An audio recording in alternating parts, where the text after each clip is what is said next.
Welcome to So You Want to Start a Business podcast. Welcome. I am your host, Ingrid Thompson. This is a podcast about and for entrepreneurs and leaders who think big, who take intentional action to create business success, financial independence, and who make a difference in the world. My aim is to provide a helpful, lively, and thought-provoking podcast based on your feedback. It's all of this and more. Do you have an idea for a business and want to get started? We know that many of our listeners already have a business. Ultimately, we're all building our businesses so we can have an impact in the world, live a life we love, generating healthy cash flow, sustained profits, and paying ourselves for what we do.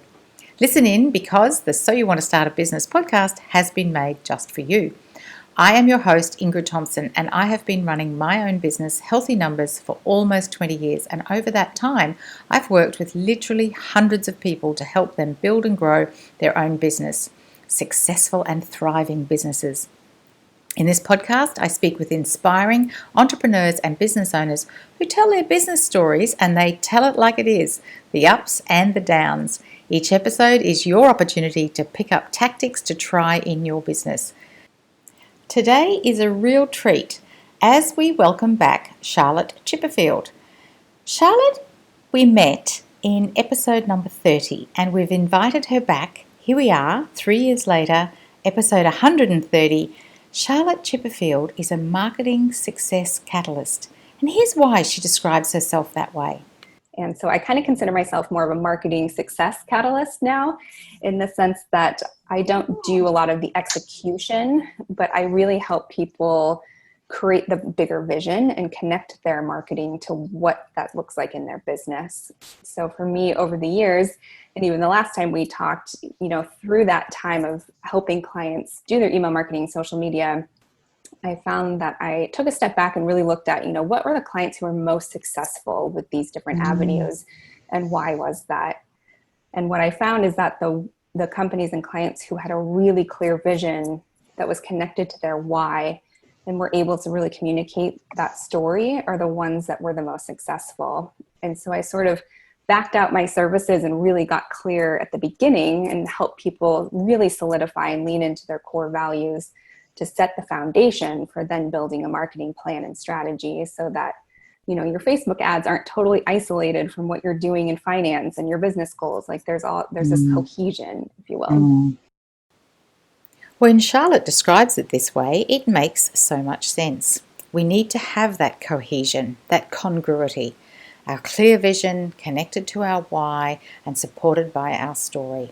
This is a terrific interview with Charlotte, and if you remember meeting her back in 2017, it's wonderful to see the changes she has made in her business and how it has grown and how the marketing world continues to evolve.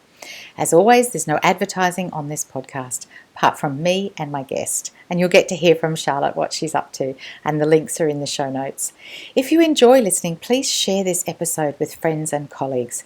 Thanks everyone leaving reviews over on iTunes. We love that and we so appreciate it. Anyway, enough from me right now.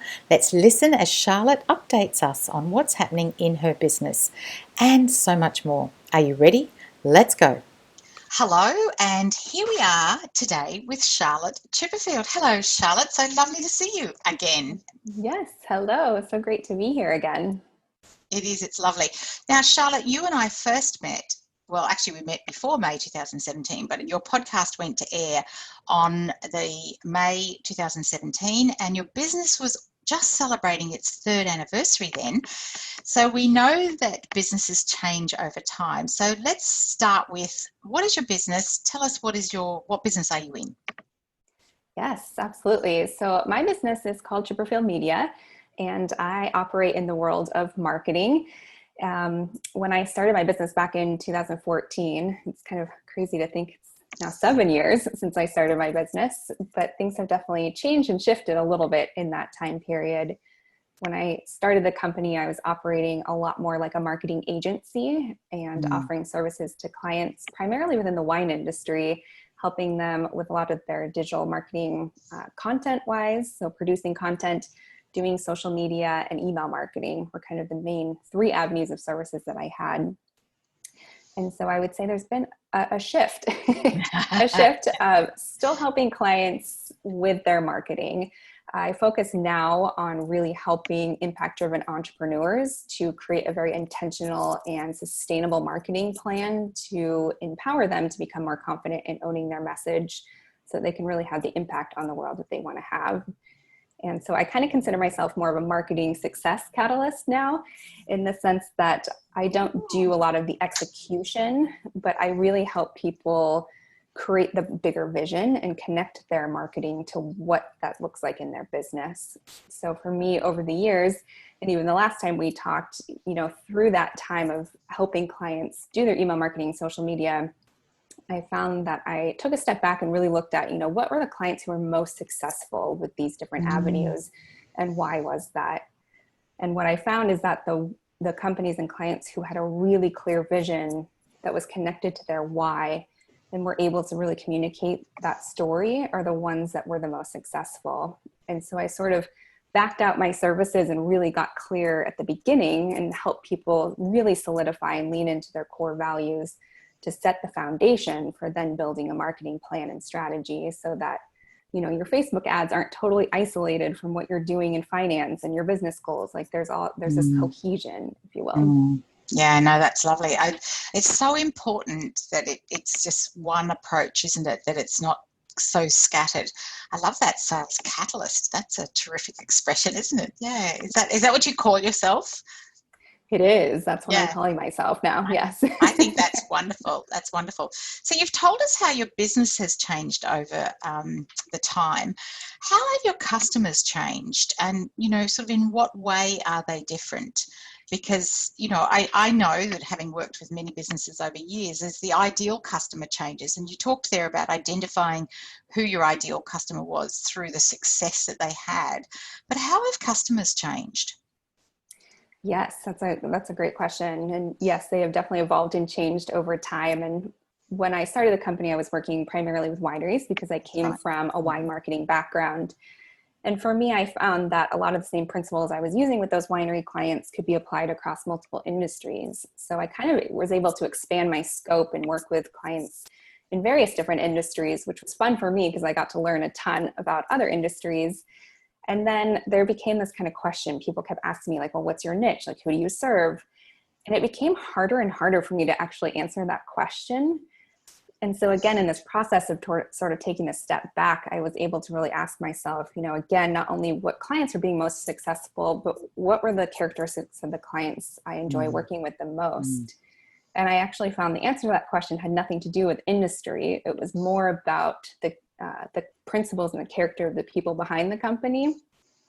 And so it was, again, thinking about people who are kind of high achievers and are really leading with both their head and their heart are the people that I love working with. And I think that's a very clear distinction of understanding the people who are willing to build or are striving to build companies that have bigger impact than just making a quick dollar. I love that. That's such a great answer. And it's so interesting because I'm doing some work with clients that I have, and while they work in the wellness industry, and traditionally we think of, who is the ideal client from kind of a functional point of view, but I think what you're saying there is it's the characteristic of the person, the high achieving, the person who's, leading with their head and their heart. And that could come in all shapes and sizes. So, it's an industry. So this idea of niching is really changing, I think, as we move into this next phase of business. Wonderful answer. Thank you. So Charlotte, how do you find new customers? How do you find these high achieving, head, heart leading people? That is a great question. I think it's a question I haven't found the full answer to. I mean, it's a lot of now trying to take my own advice that I give clients when it comes to marketing my own business. Yeah. I think there's kind of been a trifecta of things that work. I mean, one, I've been really fortunate and lucky to have referrals from other clients or people in my network. I also spend time really expanding my own and developing my own thought leadership. So doing that through writing articles for different platforms. I recently became a contributor to Sway Media, which is a platform dedicated to elevating female voices in media. And so that's been fun for me to write about marketing and entrepreneurship and that journey.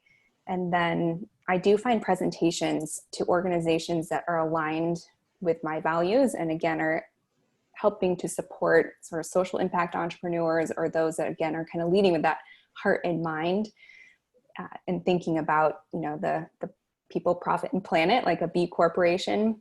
Yeah. So trying to align myself and getting my philosophy and ideas out to like-minded individuals has been pretty helpful in finding new customers. Yeah. And so if we were looking for you, I'll shamelessly tell us your website right now. So your website, how do we find you online in a website sense? Yes, my website is chipperfieldmedia.com. Chipperfield. We'll put these in the show notes, but just because it's easy when people are listening if they want to jump in. And would we find you on LinkedIn, or are you an Instagram fan, or are you a Facebook? Where do you spend most of your time sharing your thought leadership? Yes, I spend most of my time on Instagram, which I'm at Charlotte Chipperfield. And then I do share a lot on LinkedIn as well, which is also at Charlotte Chipperfield. Yeah, and then we'll be able to find you in Sway Media. So yes, yeah, look forward to reading more of that. So we'll all be subscribing to that one. Yeah, we'll make sure we put all these notes in the show notes. Okay, so viability. So have you changed how you think about the business's viability over the years? Because, one of the things that I'm particularly interested in talking to people about is the financial independence that people seek to get from being in their own business. If it's not a business, it's not a business paying you, it's not a business, it's a hobby and it's an interest. And so viability, have you thought, and you can talk about pricing here as well, has your philosophy around pricing and business viability changed in the last 3 years? And how have you seen that change?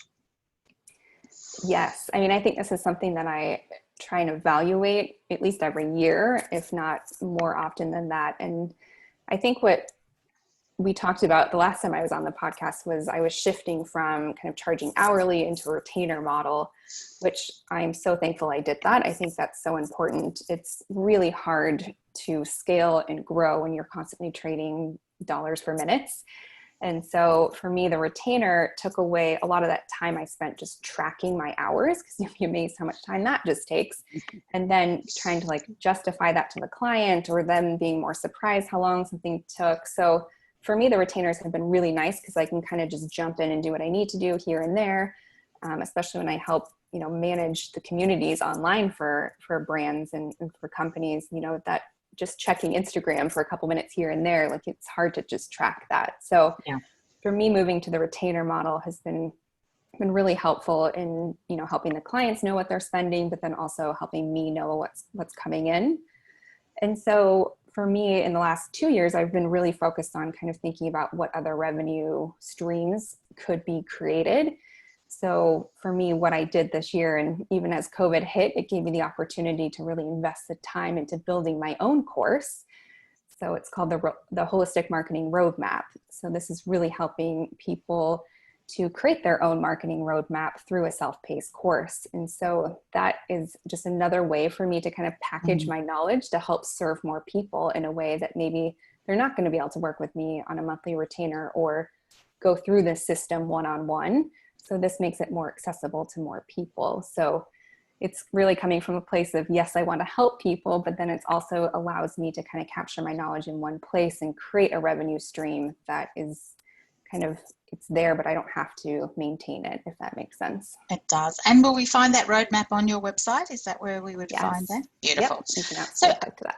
I think one of the things that's really helpful about having the roadmap, having an online course, is that it becomes virtual Charlotte, doing some of the work that you can't do every single time that you're dealing with or working with a client. But if somebody does the course and then comes and works with you, they're in better shape to come and work with you, aren't they? Because they've got much more understanding. I mean, whether they go through every single module or whether they go through some of them, and maybe, because I think what happens is people kind of know bits about all sorts of things, don't they? Do you find that with marketing, that you know a bit about this and a bit about that? And so maybe we don't need the whole course, but we need 85% of it, and then we can come and work with you in a different sort of way, because we've got the knowledge that virtual Charlotte gave us through our course, and then we can come and work with you in person and get much more out of that relationship, I think. Is that fair to say? Yes, absolutely. And I definitely designed this course to be a very foundational piece Hmm. and to help strip away a lot of the shoulds that we hear about. I think in marketing, it's so easy to see the 5 things that you're supposed to be doing within your marketing, right? But do these 6 things on social media. And there's so much information. There's almost too much information at this Mm, point. And so being mm, able to understand the context of some of those tips and what's really going to align and work for your company versus trying to be in all places at once, because yeah, I think that leads us all to burnout, and then we're not sure what's working, what isn't working, and so then we just quit doing everything because it's just too time consuming. So my goal really in this course was to really help kind of pull people to that 10,000 foot view and really look at who they are as a company. So the first part of the course is all focused on really defining your why and your purpose and who you serve, mm, so that then you know where to be present, because you only really need to be on the platforms where your customers are most active. And so when you can really hone in on where they are most active, then you can really start to craft your message for those platforms to meet them where they are. yeah. And then from there, you can kind of create the marketing plan. So that's really my goal, is to really help kind of build this foundational piece so that honestly, you never have to make your marketing strategy from scratch again. It's Yes. really when you are anchored into who you are and who you serve, then I think the path forward becomes a lot more clear. Yeah, and you know, it just goes back to this whole notion of why we get into business in the first place. We get into business for us, but we really need to get into business for our customers because it's Exactly. what they need. And I hear this from so many people, and in fact I'm having a bit of a struggle with it myself, Charlotte, because everyone talks about Instagram and I'm not there yet. I haven't gone there, but everyone says it's where people are. And then there's of course a whole new generation on TikTok, and there's, you know, so if you're appealing to an audience, it's super, super important to be where they are. And even if this is your favorite platform, it might not be your target audience's favorite platform. So it's great, great information there. Thank you. Exit strategy. Now, I know that in episode 30, and this is episode 130, that you told us that you could do this for the rest of your life. Is this still the case, or are you thinking about a succession plan or an exit strategy? Tell us. Yes. Yeah, I think this question is always kind of open-ended. I don't know the exact answer because none of us can predict the future, as no one predicted this year. But I think I will always be an entrepreneur in some Yeah, capacity. I yeah, think that's something that I will always be doing. I think the way that that takes shape is going to change over time. And I even love kind of how my company has morphed, and it's kind of fun talking about the path that my own company has taken. And as I grow and expand and learn, you know, so does the business. And so I kind of stopped putting like the pressure to have an answer to that. I think for me, I am really focused on the next 3 years and really leaning into this model and the system and really helping as many people as I can. And for me, I think once I focus on creating that impact, you know, in 3 years' time, I think the next step is going to present itself as to, you know, either what clients need or what I need. And so for me, I think the answer is I will always be an entrepreneur, but I do love marketing and storytelling. So I don't think I'll veer that far away from it, but the mm. way I show up and serve may be a little bit different. That's a wonderful answer, Charlotte. I love that idea of that you will always be an entrepreneur. That's the truth of it, isn't it? So you mentioned that we're talking in 2020 and it's been a year nobody expected. Um, but being in business without this, there's tough days. Like there's good days, bad days, tough days. What sort of things, and you know, we all know that COVID has caused its own problems, but setting that aside, what sort of things make it tough to be in business? Oh, where do I start? I feel like there's definitely tough days in business. There's also amazing days in business. And so Yeah. I think it's kind of being able to ride the ride and know you're signing up for a ride when you do start your business. I think one of the biggest lessons for me has been to pay attention to like how I'm feeling, like what's energizing me and what's draining my energy. So looking at the different activities or Maybe it is clients that I'm working with. I've had some, and especially in the early days of my business, where we were not probably the best match to be working together. And that's okay. I think that's all learnings. And, that taught me a lot about being better at vetting who I'm working with. So for me, one of the signs for me when I'm like having a tough day is that I'm starting to get really frustrated. And so I will feel really frustrated if I'm not getting what I wanted to get done, or I feel like there's lots of interruptions, or that's kind of my sign to step away from the computer. So I kind of get up, go for a walk, if it's go smell the roses, whatever it is that I need to do. It's just kind of physically get away from the computer a little bit and just take that breath. And, meditation has been a big part of my life now. And just taking a few moments away to like make a cup of tea and just kind of recenter into who I am, and even connecting back to my own why. It's something that I now have like up on the wall. It's there for me to reference and refocus on why I'm showing up each day. And so for me, it's kind of just doing something that makes me feel alive and brings me joy is really important, just to nurture myself, because it's kind of that whole saying that if you're pouring from an empty cup, you really can't help other people. So I've learned to really just that nurturing myself is the priority, because that helps me show up better in every area of my business. That's wonderful. It's amazing how often that expression comes up. You can't pour from an empty cup. I'm actually curious if it's something women tend to say more. I don't know that I hear too many men saying they can't pour from an empty cup. Interesting. Interesting. I'll do some research on it. I don't know. It's getting topped up all around them. It's so fascinating you say that about stepping away from a computer, because sometimes when we are feeling frustrated or things aren't working quite the way we want them to, just by taking some breaths, making a cup of tea, stepping away, you come back and somehow you can see something that you didn't see before, or a thought comes to you that you hadn't thought of. You're right, that space just gives you, and that's what puts something back in the cup, isn't it? It's just by being away.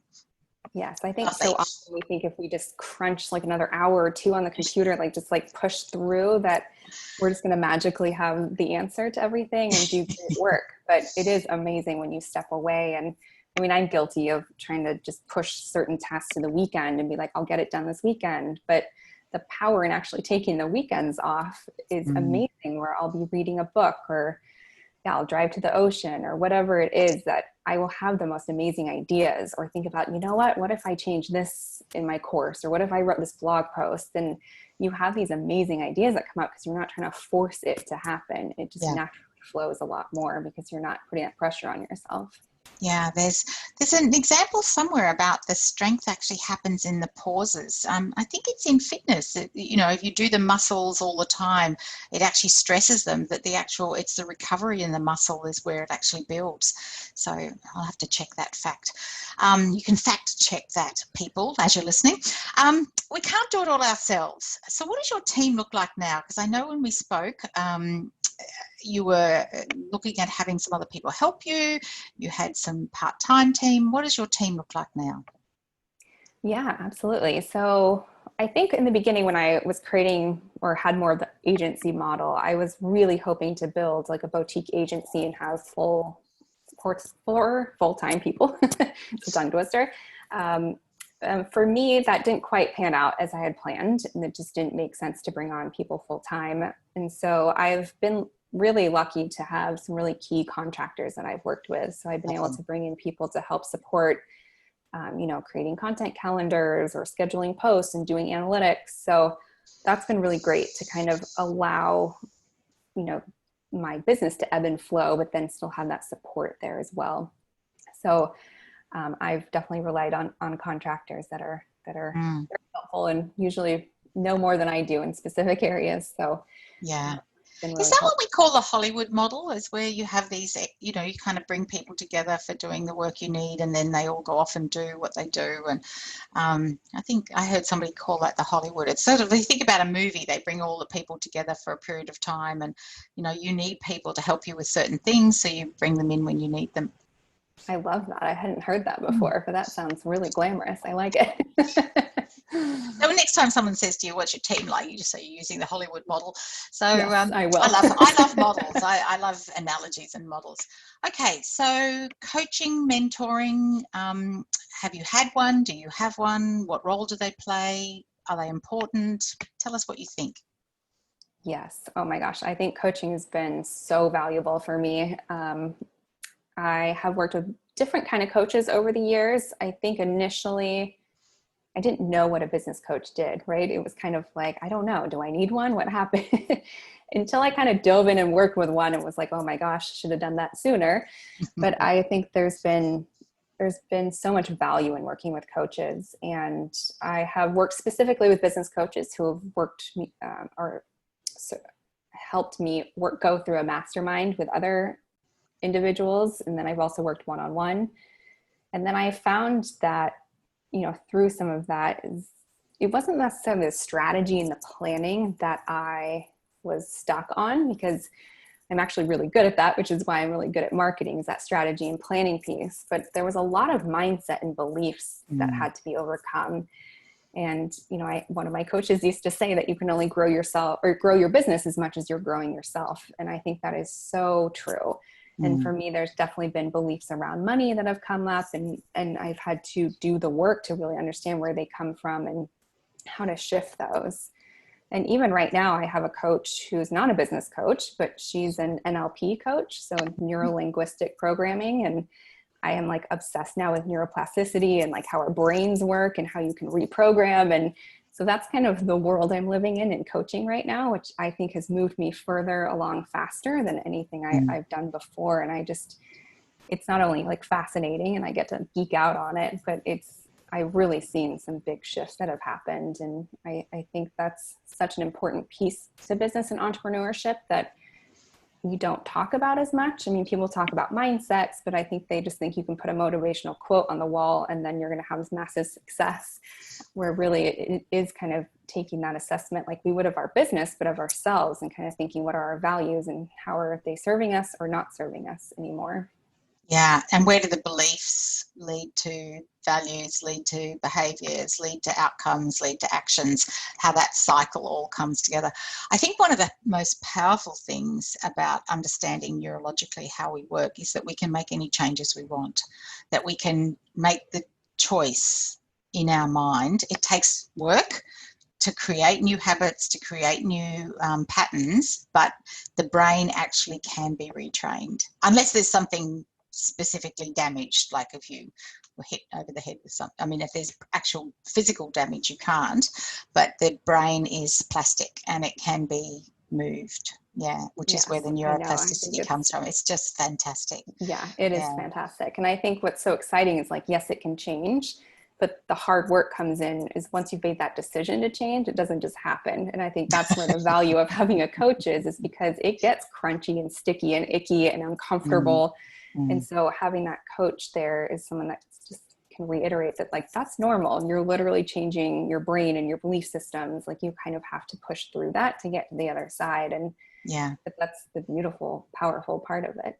It is. And being able to be reflective and being able to go back and think about how things might have been different, and then how we do it differently the next time, and to reinforce that for future. Yeah, fantastic. Sounds like you've kind of answered my next question about feedback, but we all need to know how we're going along the way. So what does feedback mean to you, and who gives you really useful feedback? Yes. I mean, I think feedback is something you can get in all kind of shapes and sizes. And, I get feedback from clients and, my network. And I also am part of a peer entrepreneur group too. So there's also feedback there, and, family and friends. And I think we all can gain different opinions throughout our life. And so for me, I think also one of the challenges over the years of being an entrepreneur is really understanding what feedback has weight to it and what feedback doesn't have weight to it. And I think that was a hard lesson to learn, because it's really easy to kind of take everyone's feedback, especially when you're first starting out, and then constantly morphing and changing based on that feedback. And so I think that's where we kind of get into this I call it shoulding town, which is like this place where we go. It's like everyone's telling you what you should be doing. And so you start doing all of that, but then you realize you've built something that is not what you intended to build. So for me, it's really looking at where is the feedback coming from. So if someone has never built a course, but they're telling me this is how you do it, then that feedback, I might just say, thank you, I appreciate that, and not pay any more attention to it. Where if, you know, I'm listening to someone who's built 5 courses and made millions of dollars from it, that feedback is going to be way more valuable because they've been there, they've walked this path.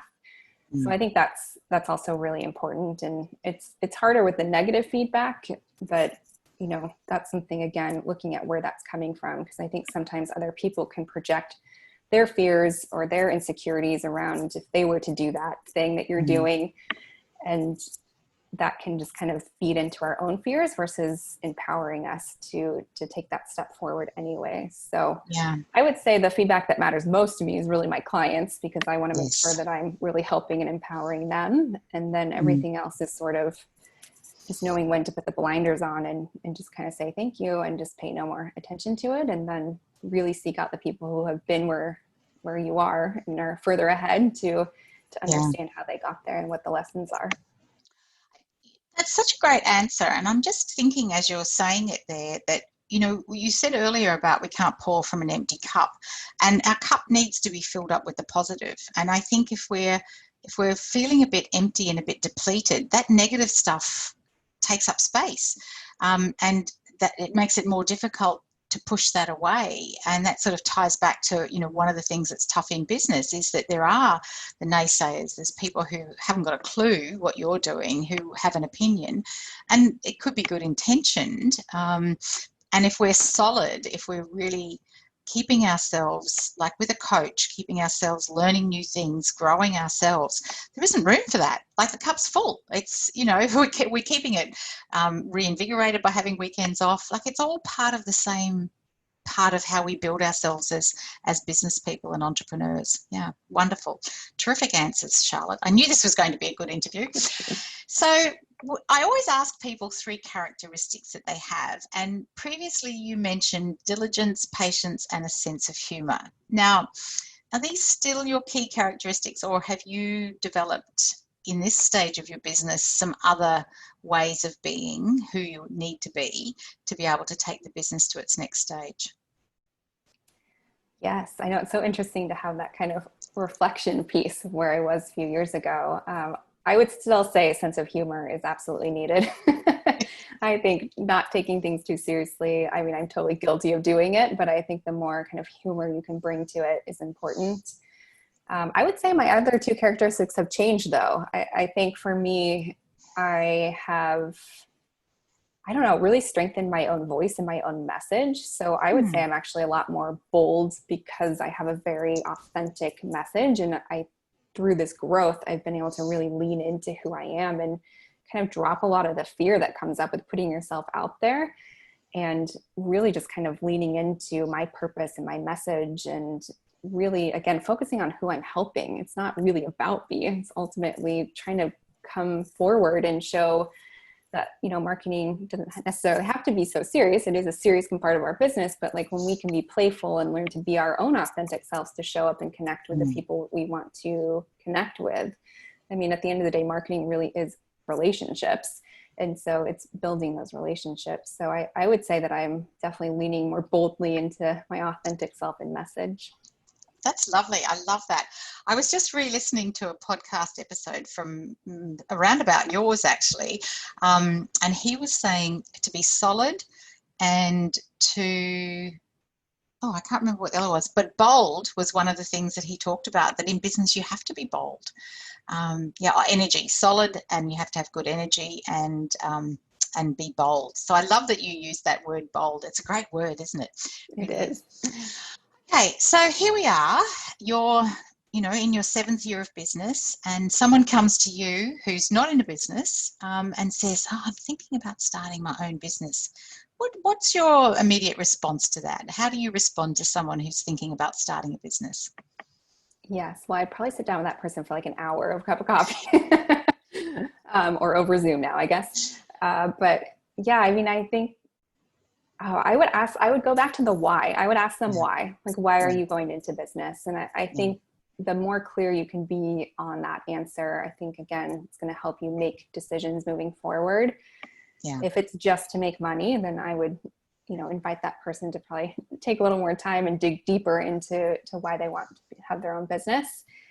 But then I think if the why is clear, then it's really getting started. Yeah. And it can be really easy to get stuck in, maybe you need a business plan, or maybe I need all these tools and this technology and I need a website and a logo. And yes, maybe you need some of those things, but you can also just get started in smaller ways, and you're Mm. going to learn a lot along the way. And sometimes I think entrepreneurship is almost just failing forward, and it's sort of just showing up, trying, and then what works you keep doing, what isn't working you leave that behind. So I think my advice would be to get very clear on your why, and then second is just to start, jump in. You're going to learn and perfect as you go. So. Yeah, yeah.